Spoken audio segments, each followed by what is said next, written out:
अस्सलाम वालेकुम, आप देख रहे हैं ब्रेकिंग पॉइंट। मैं हूं मोहम्मद मालिक। आज वज़ीर-ए-आज़म ने फिर एड्रेस किया कौम से और लिटरली मिन्नत पे आगे कि खुदा का वास्ता ख्याल करें, सोशल डिस्टेंसिंग करें और तमाम हिफाजती तदाबीर करें। और उम्मीद है कि लोग करेंगे, क्योंकि अब जिस तरह खुल रही है सारी इकॉनमी, पब्लिक ट्रांसपोर्ट कल से खुल जाएगी पंजाब में, एयरलाइंस पे हमारी डोमेस्टिक फ़्लाइट्स खुल रही हैं, कारखाने खुल रहे हैं, अच्छी चीज़ें हैं, खुल रही हैं। लेकिन अब सारी जिम्मेदारी आप पे और मेरे पे खुद है। गवर्नमेंट ने हमें गोली नहीं मार देनी, हमें इस पर एहतियात करनी है। लेकिन मेरा आज का सब्जेक्ट ये नहीं है। मेरा आज का सब्जेक्ट काफ़ी इंटरेस्टिंग है और इमरान खान साहब नवाज शरीफ साहब की शक्ल देखने के रवादार नहीं है। नवाज शरीफ साहब का बस चले तो पता नहीं इमरान खान के साथ क्या करें। नफ़रत की हद तक पॉलिटिकल डिफरेंसेस हैं, लेकिन एक शख्स ऐसा भी है जिसने दोनों को सर्व किया है, और यही नहीं बल्कि उसी पोजीशन में सर्व किया है। जी हाँ, मैं बात कर रहा हूँ पंजाब के गवर्नर चौधरी सरवर साहब की। और इंटरेस्टिंग बात यह है कि लोग ये भी कहते हैं कि अगर इतने पॉलिटिकल डिफरेंसेस हैं तो क्या ये इक़्तिदार की हवस है जिसके लिए आए हैं? उनका कहना कुछ और है। आज के मेरे प्रोग्राम में मैं उनसे काफ़ी सब्जेक्ट पे बातें करूँगा। उन्होंने जो फंड्स इकट्ठे किए पानी के नाम पे और कहा कि मैं जमा करवाऊंगा सरकारी इदारे में, करवाए कि नहीं करवाए, क्या वो कॉन्फ्लिक्ट ऑफ इंटरेस्ट के बारे में हैं, क्या वो जो है उनकी जो बातें ज़्यादा हैं और ग्राउंड पे उनकी कंट्रीब्यूशन कम है। कुछ अच्छी बातें, कुछ तल्ख बातें। तो चलें और क्या टाइम लगाना, शुरू करते हैं गवर्नर साहब से। चौधरी साहब, आज प्राइम मिनिस्टर ने भी अपनी स्पीच की कौम से, तो उसमें भी बस वो तरसी आ रहा था। बेचारे मिनतों पे आगे लोगों से कि खुदा का वास्ता ख्याल करें और सोशल डिस्टेंसिंग करें और एहतियाती तदबीर करें। लेकिन पंजाब 11 करोड़ से ज़्यादा लोग पंजाब में हैं and this whole thing will get make or break in Punjab. Punjab में हमने देखा है कि बिल्कुल कंट्रोल नहीं हो रहा। मार्केटें खुली, तबाही मच गई, और अभी तो और मार्केट्स भी खुल रही हैं, पब्लिक ट्रांसपोर्ट भी खुल रही है, कल से एयरलाइंस भी शायद खुल जाएंगी, और लेकिन शहर कारोबार खुल रहे हैं, लेकिन ग्राउंड पे तैयारी नज़र नहीं आती। क्या कहते हैं? बिस्मिल्लाहिर्रहमानिर्रहीम। मेरे ख्याल में अगर तो आपने कंपैरिजन करना है सूबों का, तो मेरे ख्याल में जो सूरत हाल दूसरे सूबों में है, हमारे पंजाब में उससे सूरत हाल बेहतर ही है, उसमें कमज़ोरी नहीं है।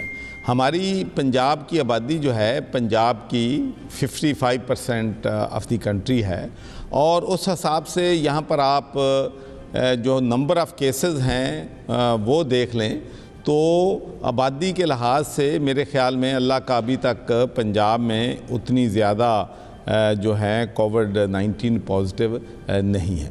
उसके अलावा जहाँ तक आवाम क्या हुकूमत की एडवाइस पे अमल कर रहे हैं या नहीं है, देखें मेरा तो इस इशू पे मेरी सोच कंसिस्टेंट है, और मेरी सोच जब से ये बहरान शुरू हुआ है ये है, मैंने मुतअद्दिद बार प्रोग्रामों में भी ये बात कही है कि आप पूरी दुनिया देख लें, आप अमेरिका देख लें, आप बरतानिया देख लें, आप इटली देख लें, आप यूरोप देख लें, जहाँ जहाँ भी ये क्राइसिस हुआ है, आवाम सिर्फ गवर्नमेंट की एडवाइस पे उन्होंने अमल नहीं किया है।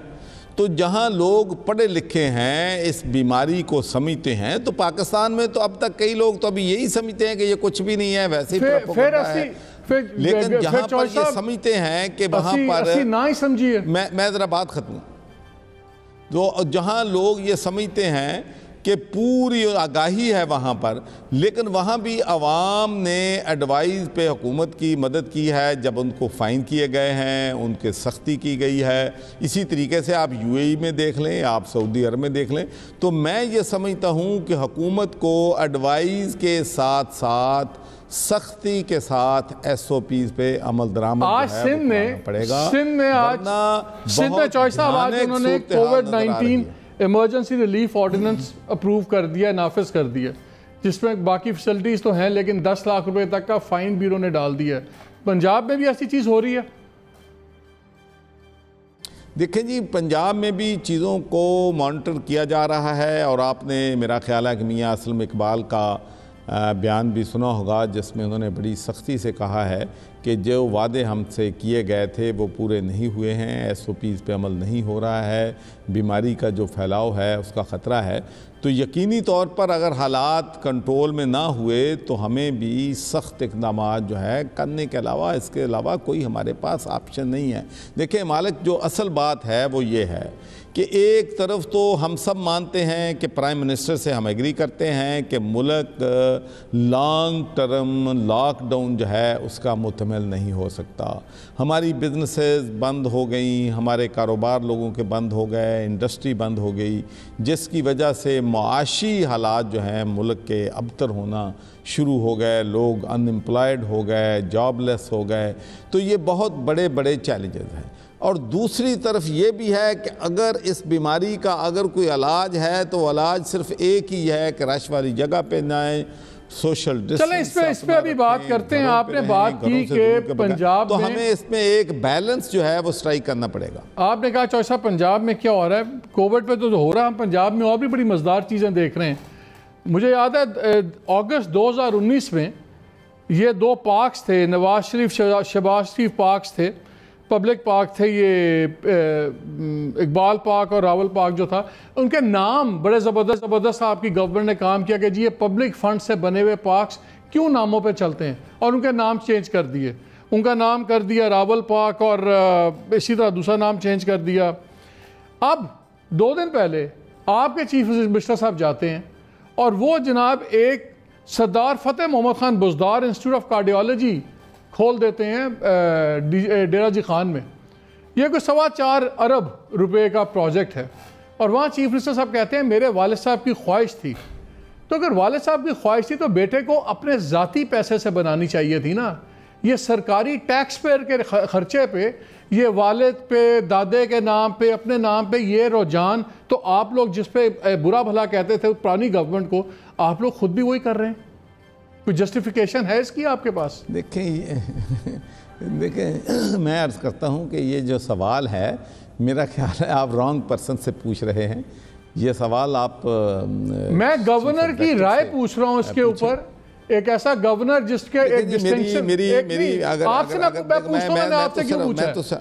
मैं इसलिए पूछ रहा हूँ आपसे, मैंने क्यों पूछा? आप वाहिद गवर्नर हैं। चाहता हूँ साहब मेरा सवाल सुन लें। मालिक साहब हाँ जी, मैं इसलिए क्योंकि आप वाहिद गवर्नर हैं जिन्होंने 2 आर्च एनिमीज की गवर्नमेंट में सर्व किया है। नवाज शरीफ साहब के ज़माने में आप गवर्नर थे, इमरान खान साहब के ज़माने में गवर्नर थे, दोनों एक दूसरे की शक्ल देखने के रवादार नहीं है। तो आप दोनों की जानते हैं, इसलिए मैंने आपसे राय ली है कि आपके ख्याल में क्या ये ठीक कदम है? देखिए मैं सिर्फ आपको टोबा टैक्सिंग से चूँकि मेरा ताल्लुक़ है और मैं टोबा टैक्सिंग के हवाले से आपको ये बात बताना चाहता हूँ कि टोबा टैक्सिंग का नाम तब्दील करने की बारहा कोशिशें हुई। जनरल ज़ियाउल हक मरहूम ने कोशिश की कि उसका नाम दारुस्सलाम रखना चाहते थे, लेकिन टोबा के लोग ये समझते थे कि वहाँ पर जो टैक्सिंग है उसकी खिदमात हैं, वहाँ पर लोगों को पानी पिलाता था, लोगों की रहाइश का बंदोबस्त करता था, इसलिए हमने उसका नाम जो है वो तब्दील नहीं करने दिया। तो मैं तो जो नाम पहले भी तब्दील हुए हैं, मेरी ये सोच है कि हमने जहे लाइलपुर था उसको फैसलाबाद कर दिया, मिंटगुमरी था उसको साहिवाल बना दिया।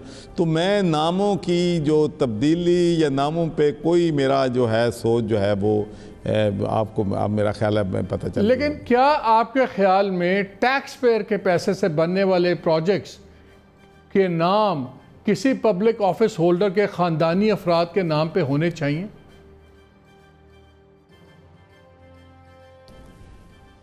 देखें मैं पहले भी मैंने अर्ज़ किया है मालिक साहब, आप मुझसे इस बारे में मैंने अपनी जो सोच है, मेरा ख्याल है जो मैंने आपने सवाल किया है और मैंने टोबा टैक्सिंग के हवाले से जो बात आपसे की है, तो मेरा ख्याल है वो काफ़ी होना चाहिए। अच्छा चौधरी साहब एक बात बताएं, अब टोबे पे आप चले गए हैं तो फिर मैं भी टोबे में जाऊंगा। आप पे एक एतराज़ आ रहा है और माजरत के साथ आपसे मेरी बड़ी सी दोस्ती है, लेकिन सवाल पूछना लाजमी होता है।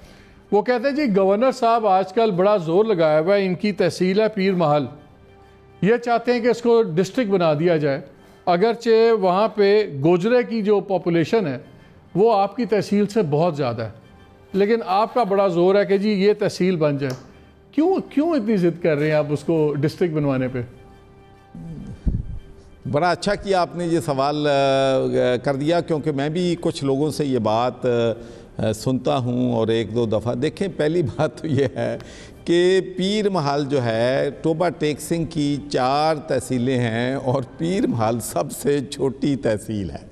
तो इस बारे में सोचना भी कि टोबा पीर महल को डिस्ट्रिक्ट बना दिया जाए, मैं समझता हूँ कि ये कॉमन सेंस के बाइद है। टोबा टेक सिंह इतना बड़ा डिस्ट्रिक्ट भी नहीं है कि उसमें और डिस्ट्रिक्ट जो हैं वो बनाए जाएं। तो मेरा व्यू इसमें बड़ा क्लियर है कि बिल्कुल मैं पीर महल को डिस्ट्रिक्ट जो है वो नहीं बनाना चाहता, ना मैंने कभी किसी से कहा है, ना मैं इसको सपोर्ट करूँ।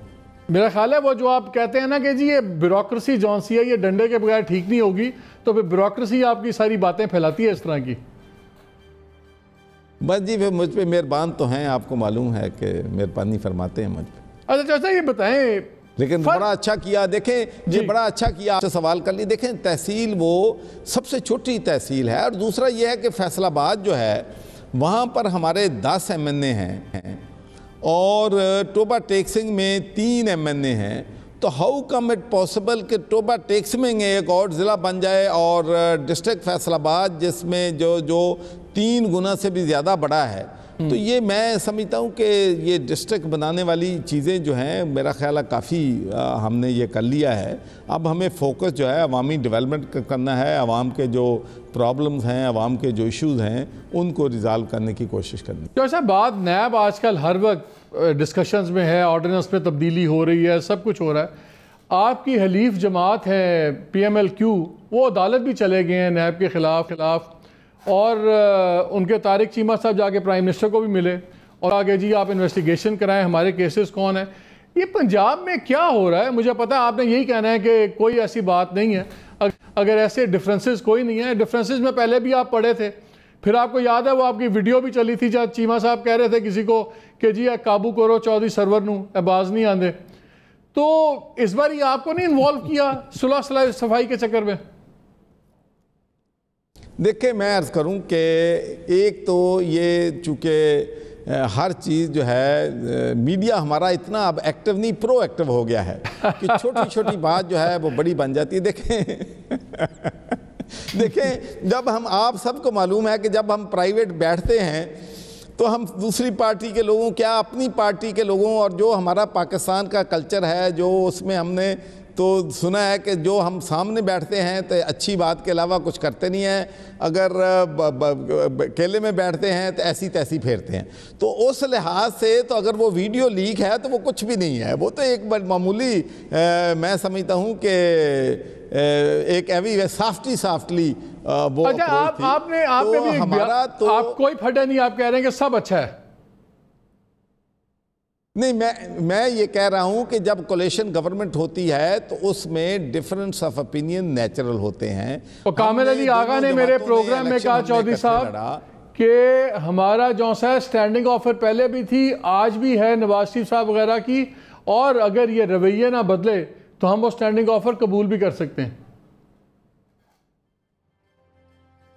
देखिए, मेरा अपना ख्याल है जी, मैं इस बारे में मेरी सोच ये है कि चौधरी साहबान के साथ हमारा जो अलाइंस है वो इलेक्शन से पहले का है, और अब भी 1.5 साल से लोग कह रहे हैं कि आज टूट जाएगा, कल टूट जाएगा।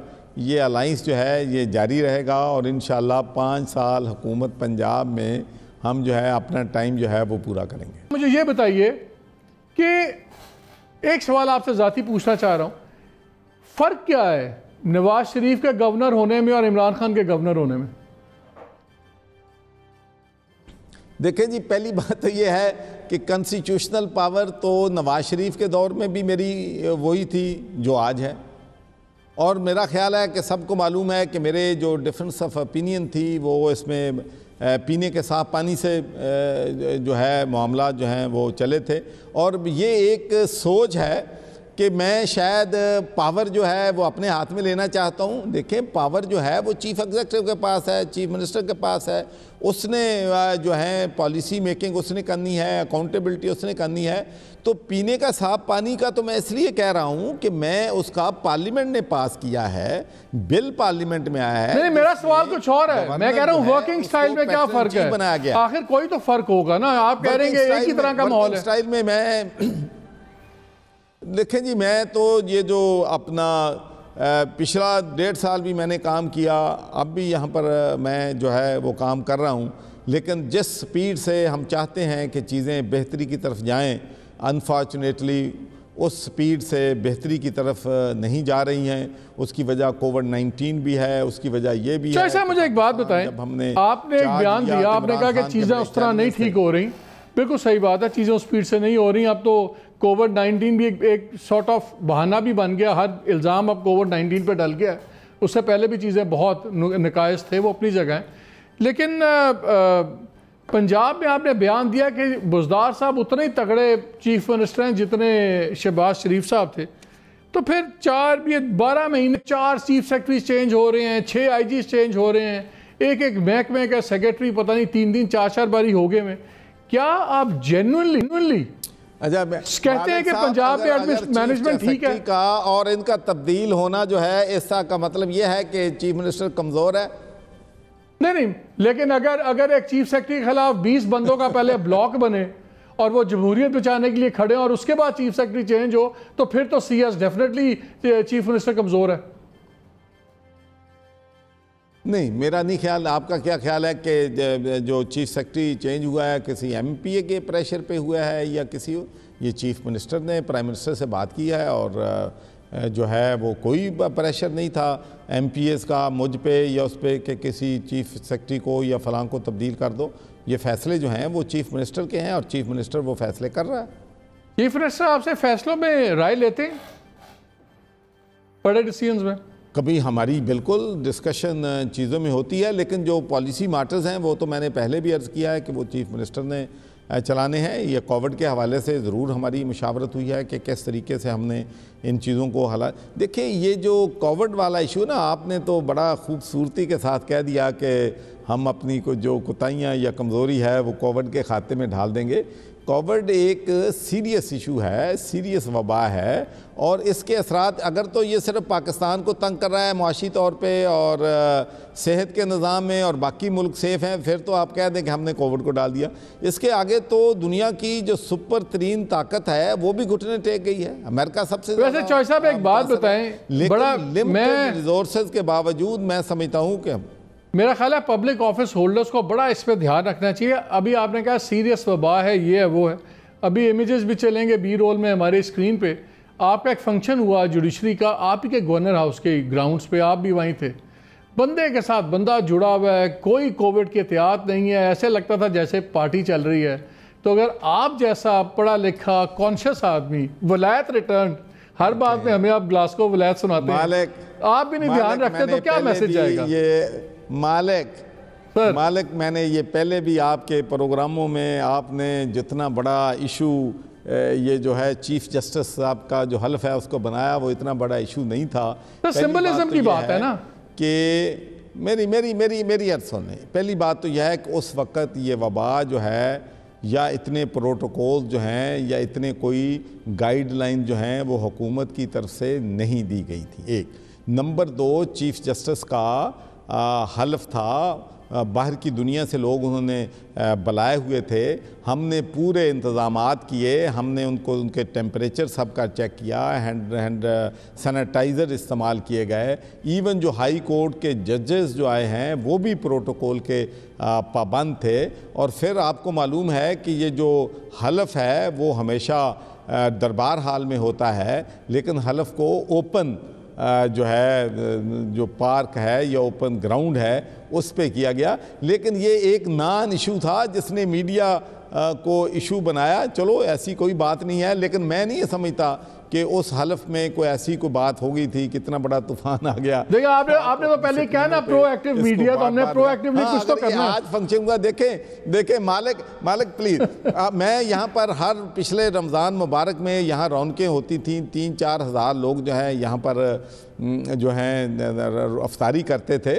तो हम तो इतना सख्ती के साथ प्रोटोकॉल्स पे अमल कर रहे हैं। आज भी मैं, चूँकि मेरे सामने और नज़दीक 10 फुट तक भी कोई और शख्स नहीं है, तो तभी मैं बग़ैर मास्क के आपसे बात कर रहा हूँ। मैं तो मास्क के बग़ैर जो है वो मीडिया से भी सामने बात नहीं करता, ताकि लोगों ने मेरी तरफ भी देखना है कि अगर मैं ख़ुद अमल नहीं कर सकता तो दूसरों को क्या करूँगा। और इट्स ए ओल्ड सेइंग कि you practice what you preach. यहाँ वक्त हुआ एक छोटी सी ब्रेक का, उसके बाद आगे गवर्नर साहब से और एक बड़ी मज़ेदार बातें करनी है। Please don't go away.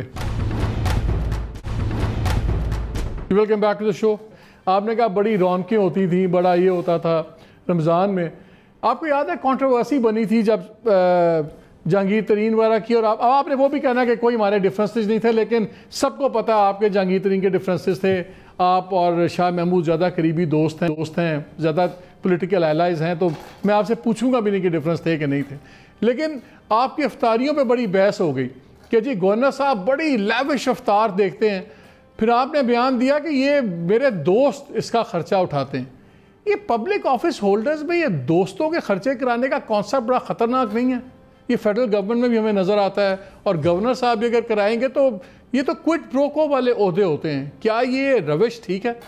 पहली मालिक मेरी अर्सने ना बात यह है कि जो लोग मुखय्यर हजरात होते हैं उनके, मैं आपको यकीन से ये बात कहता हूँ कि ये मेरा 40 साल का तजर्बा है कि उनके ना कोई पॉलिटिकल अज़ाइम होते हैं, ना उनके वेस्टेड इंटरेस्ट होते हैं। वो एक काज के लिए काम करते हैं कि नेकी का काम है। और सबसे साहब बिल्कुल ठीक बात है, इसमें मैं आपसे एग्री कर रहा हूँ। इशू एक कॉन्फ्लिक्ट ऑफ इंटरेस्ट का तासुर आता है ना, सिर्फ उसके लिए एहतियात की जरूरत है। देखिए नहीं मैं आपका मुझे जवाब देने दें, क्योंकि ये बहुत अहम सवाल है, और कॉन्फ्लिक्ट ऑफ इंटरेस्ट वाली बात भी आपने बिल्कुल दुरुस्त जो है वो की है, और वो बहुत सी चीज़ों पे अप्लाई होती है। बिल्कुल आपकी बात दुरुस्त है। लेकिन मैं थोड़ा सा रमज़ान के हवाले, पहले तो ये कहा गया कि शायद गवर्नमेंट के खाते से हम जो लोग हैं वो अफ्तारियाँ कर रहे हैं। दूसरा, जहाँ तक लेविश अफ्तारियों का ताल्लुक है, बिल्कुल सादा अफ्तारियाँ होती थी, उसमें सिर्फ जो शादी हैं वो अप्लाई होते थे कि 2-2, 3-3 साल नहीं, इतनी ज़्यादा जो चीज़ें नहीं थी। बिल्कुल वो सादगी के साथ अफ्तारियाँ होती थी। और सबसे बड़ी बात यह है कि उन अफ्तारियों में वो लोग आते थे जिन्होंने कभी गवर्नर हाउस के दरवाजे पहले नहीं देखे थे। 95% रेलवे यूनियन के वर्कर, रक्षा ड्राइवर और दूसरे लोग जो हैं वो आते थे। तो इसमें जिन लोगों ने भी, हाँ, कॉन्फ्लिक्ट ऑफ इंटरेस्ट की बात ये है कि अगर तो कोई मेरे पास उसने अफ्तारी दी है और उसके बाद कोई मुझसे नाजायज़ फ़ायदा लेता है तो यकीनी तौर पर कॉन्फ्लिक्ट ऑफ इंटरेस्ट है। लेकिन नालक मैं आपको एक बात कह दूँ कि मैंने बरतानिया में भी पॉलिटिक्स किया है, आज भी की है। मेरी अपनी फैमिलीज़ के इश्यूज़ बने एक वक्त पे, लेकिन उस वक्त भी मैंने किसी को अगर कहा है तो मैंने कहा है कि फ़ैसला मेरिट पे होने चाहिए। अगर कोई गलती करता है तो उसको उसकी सज़ा मिलनी चाहिए। एक बात बताएं, के तकाजे जो हैं वो पूरे होने। आपने मेरिट की बात की, पहले आपने कहा कि मैंने कहा कि यार क्यों डरते हो नैब से, अगर ट्रांसपेरेंसी से काम कर रहे हो तो हमें किस बात की फ़िक्र है। लेकिन फिर आप ही की गवर्नमेंट अब इस नैब ऑर्डिनेंस को इतनी बुरी तरह क्यों अमेंड करना चाह रही है, जिसमें नैब बिल्कुल टुथलेस होके हो जाएगी, और जो रिलीफ्स हैं वो ऑनगोइंग मुकदमों में रिलीफ मिल जाएगी लोगों को, और आज की गवर्नमेंट जो कल को अपोजिशन में हो सकती है इसके लिए भी आसानियाँ पैदा हो जाएंगी। आप तो खुद ये कह रहे हैं कि NAB is part of the problem, तो फिर कॉन्ट्रडिक्शन नहीं नज़र आती है? नहीं, मैंने ना प्लीज़ एक सेकंड नहीं, ये देखें, मुझे गलत इंटरप्रिटेशन ना करें। मैंने बिल्कुल नहीं कहा कि NAB is a part of problem.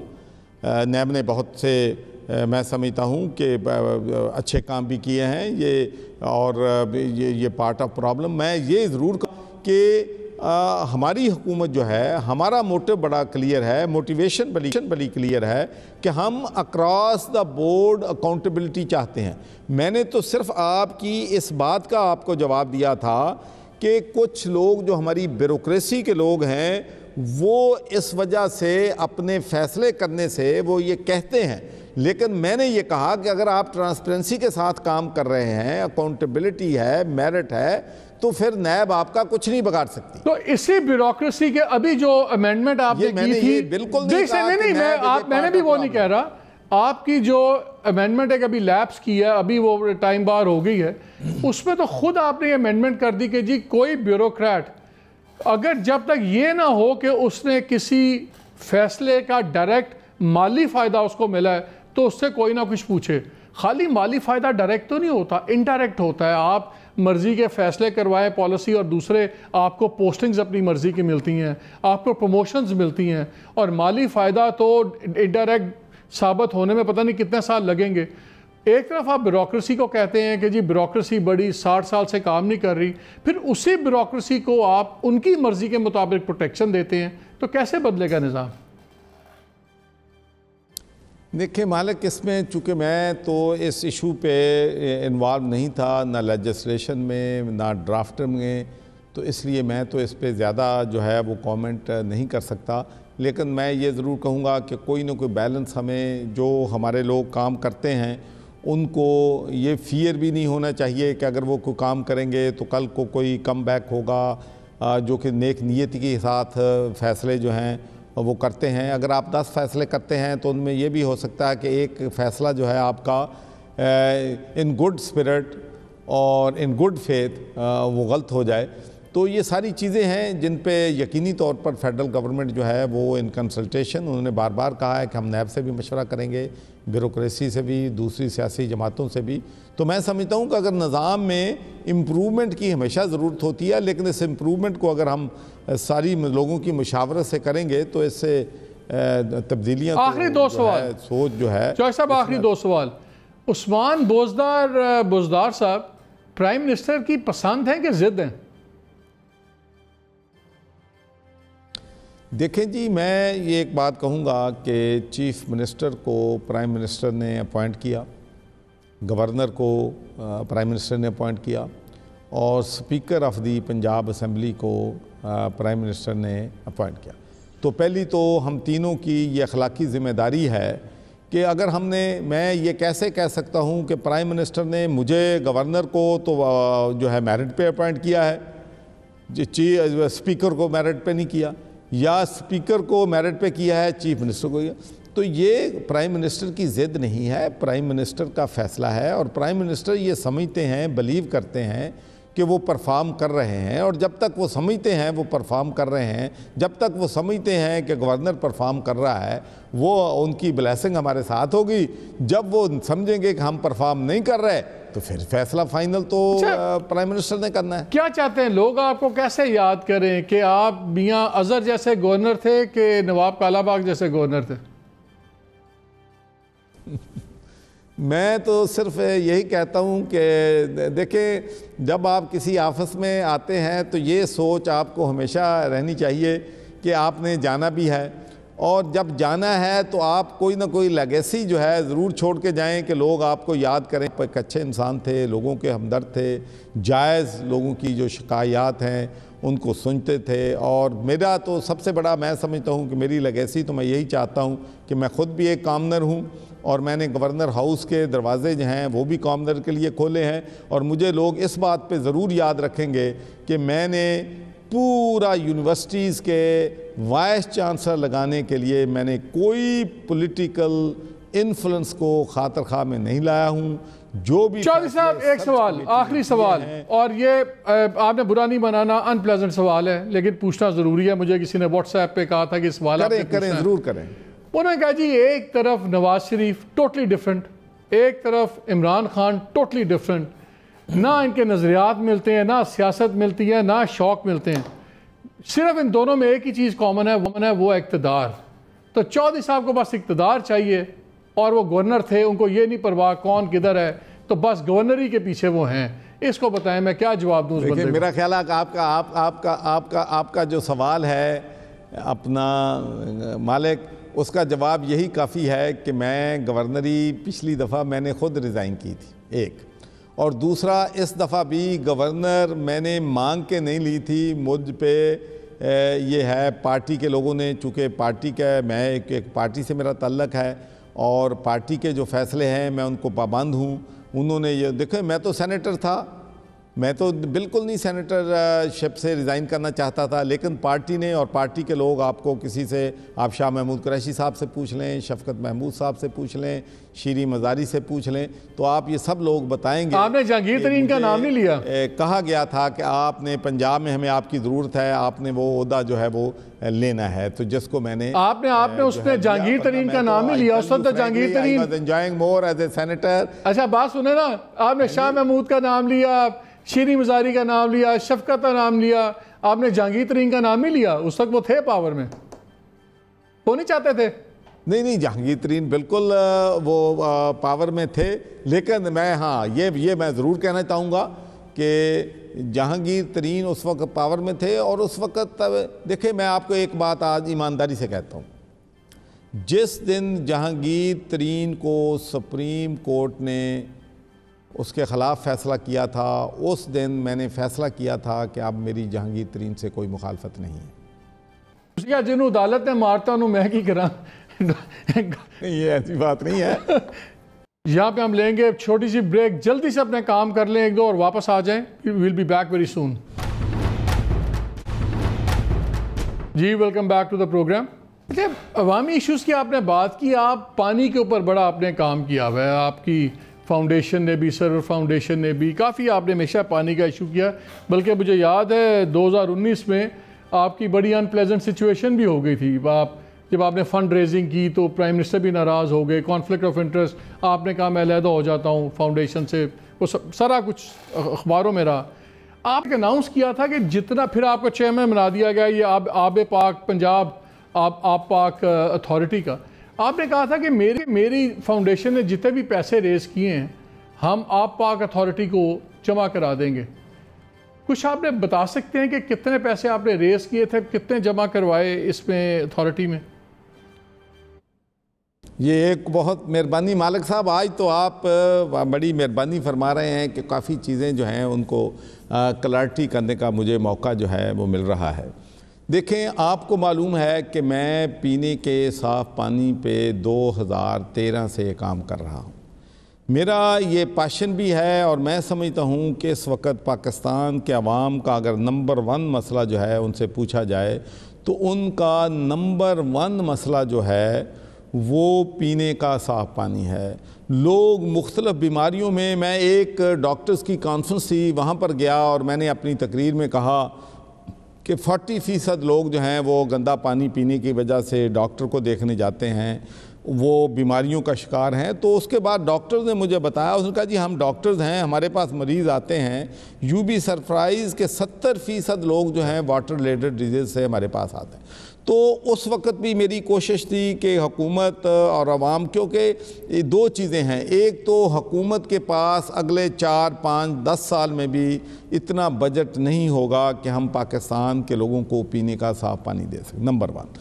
Number 2, उस पे जो मैं मिसाल देता हूँ कि 2013 में मैं जो फिल्ट्रेशन प्लांट 15 लाख में लगा रहा था, वही हमारी ब्यूरोक्रेसी 1,50,00,000 में लगा रही थी। मेरे फिल्ट्रेशन प्लांट 6 साल के बाद आज भी चल गए हैं और ये जो उन्होंने लगाए थे वो सारे बंद पड़े हैं। तो इतना ज़्यादा आवाम के रेवेन्यू का नुकसान हो, फिर उनको चेक बैलेंस ना हो, उनको मॉनिटर ना किया जाए। अब तक अरबों नहीं खरबों रुपया हम ज़ाय कर चुके हैं। अब आपने सवाल ये किया है, मैंने उस वक़्त बिल्कुल ये बात दुरुस्त था, मैंने कहा कि जो भी फंड रेजिंग अमेरिका से हमारी हुई थी वो हम फंड रेजिंग जो है वो आब पाक अथॉरिटी में जमा करवाएं। अब सवाल ये पैदा होता है कि आब पाक अथॉरिटी में वो फंड्स जमा नहीं हो सकते, ये भी लीगल इश्यूज़ हैं कि हम चैरिटीज़ का पैसा जो है उनको नहीं दे सकते, इसलिए कि जो प्लांट हमने लगाना है अब भी 15 लाख में, मैं ज़्यादा से ज़्यादा ये कर सकता हूँ कि जो प्लांट हम 20 लाख में लगा रहे हैं, अगर वो गवर्नमेंट वो प्लांट लगाएगी तो वो 30-35 लाख में जो है वो लगेगा। तो अब उसके बाद हमने ये किया कि हमने जो है जो पैसे मैंने इकट्ठे किए थे, पहले मैं उनसे बता दूं कि उनमें 50 फिल्ट्रेशन प्लांट जो हैं वो लग चुके हैं, 25 फिल्ट्रेशन प्लांट अब तैयार हैं और सिर्फ 3 फिल्ट्रेशन प्लांट मैंने अपने जो लाहौर में पिछले 1 हफ्ते में। तो कितने इकट्ठे किए थे आपने पैसे? मैं आपको एक बात और भी वाज़ेह करना चाहता हूँ, मेरी बात और सुन लें। हैं जी, फंड कितना था अगर मैं पूछ सकूं आपसे अमाउंट? फंड मैं आपको बताऊं कि वहाँ पर हमारे पास लोगों ने जो कमिटमेंट की थी वो तकरीबन $1 मिलियन की वहाँ पर कमिटमेंट थी, लेकिन उसमें से हमें सिर्फ $2.5-3 लाख हुआ जब ये रौला पड़ गया। और दूसरा मैं आपको बता दूं कि जितने भी हमारे डोनर थे उन्होंने कहा कि अगर आपने आब पाक अथॉरिटी को देना है तो हम फिल्ट्रेशन प्लांट आपको नहीं देंगे, क्योंकि आप पैटर्न इन चीफ लगाए गए हैं इस अथॉरिटी के। तो ख्याल ये था कि बहुत आप पॉलिसी मैटर सामने लाएंगे, मसलन पाकिस्तान में इस वक्त जो चाहे ज़मीन से जितना मर्जी पानी निकाल ले, मीटरिंग 100% नहीं, आप खुद कहते हैं कि मीटरिंग होनी चाहिए। अच्छा, मीटरिंग उसका निज़ाम वो नहीं है। आज मैं चाहूँ ट्यूबवेल लगा लूँ, जहाँ लगा लूँ, कोई पूछने वाला नहीं है। सिर्फ लाहौर में 130 फुट पर चला गया पानी का लेवल, और वो अगले 5 साल के अंदर वो 230 फुट से भी नीचे चला जाएगा। मेरा ख्याल था कि आपके नीचे ये जो सी अथॉरिटी है ये सीरियस पॉलिसी डिसीजंस लेगी, और जो बड़े काम हैं आप भी उसी में फंस गए हैं कि इधर फिल्ट्रेशन प्लांट लगा दो, इधर पाइप बिछा दो। ये जो स्ट्रक्चरल इश्यूज हैं ये तो आप भी नहीं कर रहे। नहीं, मैं आपको बता दूं कि इस पे पंजाब में बड़ा काम हुआ है। हमारे जो मिनिस्टर हैं इरिगेशन के, बाकायदा हम बिल लेके आए हैं, बाकायदा हमने एक पूरा इसके लिए जामे प्रोग्राम बनाया है जिसके तहत जो पानी यहाँ पर निकालेगा उसको चार्ज लगेगा। और आपको मालूम है कि जितनी भी हमारी ड्रिंक रिलेटेड इंडस्ट्री है उनके साथ नेगोशिएट हो रहा है कि कितने पैसे पर लीटर जो है वो हुकूमत को देंगे। पंजाब गवर्नमेंट स्पेशली इंसेंटिव फिर क्यों नहीं देती क्लीन वाटर कंपनीज जो आएँ, प्राइवेट सेक्टर में आएँ, ताकि वो इस शोबे में ज़्यादा लोग आएँ, जो प्राइवेट कंपनीज आएँ। आप जैसे आपने कहा गवर्नमेंट नहीं दे सकती पानी लोगों को और सब कुछ है, लेकिन हमें तो उसमें कोई एक्स्ट्रा कोई नज़र नहीं आ रहा कि इंसेंटिव्स दिए जा रहे हों इंकरेज करने के लिए बिजनेस को। देखें पहली बात तो यह है कि इंसेंटिव तो बात की बात है। पहले तो बात यह है कि क्या लाहौर जैसा शहर, यहाँ कभी गंदा पानी दरियाए रावी में जा रहा है? लेकिन अगर ये आप सोचें कि ये हमने चीज़ें जो हैं पिछले 1.5 साल में हमने हल कर नहीं दी। मैं आपको एक एग्जांपल देता हूँ। AIIB ने, जो एशिया इंफ्रास्ट्रक्चर इन्वेस्टमेंट बैंक है, उन्होंने लाहौर के लिए $400 मिलियन का उन्होंने हमें ये जो है फंड्स दिए कि यहाँ पर आप ट्रीटमेंट प्लांट लगाएं और डिस्ट्रीब्यूशन नेटवर्क यहाँ का जो पीने का साफ पानी है उसका भी करें। आप अंदाज़ा कर लें कि 3 सालों में इस पे कोई काम नहीं हुआ, फिजिबिलिटी रिपोर्ट नहीं बनी, बल्कि डॉलर का अकाउंट बनने में मुश्किलात आई। फिर हमने उसको पुश किया, अब उन्होंने वो $400 मिलियन से कम करके $250 मिलियन कर दिया। लेकिन अब भी अगर हमने उस सुस्त रवि का मुजाहरा किया जो पहले करते हैं, वर्ल्ड बैंक ने हमें $50 मिलियन दिया कि हम अपनी जो हैं जो हमारी रिलीजियस प्लेसेस हैं उनको हम अपग्रेड कर लें रिलीजियस टूरिज़म के हवाले से। उसमें से भी अभी 10% भी जो है वो खर्च नहीं हुआ। अब जब ब्यूरोक्रेसी से बात करते हैं तो उनके पास एक ही बात है, वो कहते हैं कि जी हमें नैब पकड़ लेगी। भाई अगर हमारा काम ट्रांसपेरेंट होगा, बाकायदा टेंडरिंग ठीक होगी, तो ब्यूरोक्रेसी या हमें नैब कैसे पकड़ लेगी? तो ये एक ऐसे इश्यूज़ हैं जो कि मालिक साहब बहुत बड़े चैलेंजेस हैं। मैं आपको बता दूं कि मैं पिछले 1.5 साल से आब पाक अथॉरिटी जो है उस पे काम कर रहा हूं, और उसमें जितनी स्लो प्रोसेस है उससे मैं फ्रस्ट्रेट हो जाता हूं कि लोग पानी से, गंदा पानी पीने की वजह से मर रहे हैं, लेकिन हमारा सिस्टम जो है वो बहुत स्लो है। लेकिन इंशाल्लाह ये चीज़ें बेहतर ज़रूर होंगी और मेरा इस बात पे ईमान है कि मेरी नीयत साफ़ है और हम इंशाअल्लाह नैब जो है ये जितनी भी हर्डल्स हैं, बैरियर्स हैं, इनको रिमूव करने में कामयाब हो जाएंगे। Thank you very much for talking to us. नाज़रीन, हमने बातें सुनी, बाकी सियासत अपनी जगह, लेकिन जो अच्छी एक बात है वो है पानी के क्राइसिस पे गवर्नर पंजाब का ताल्लुक जौन सा है, एंड वी होप कि बातों से आगे चलेगी, पॉलिसी मैटर्स और एक कॉम्प्रिहेंसिव काम करेंगे। अगर यही लेगेसी वो छोड़ दें तो यही बहुत अच्छा होगा। इजाज़त दीजिए, अल्लाह हाफ़िज़।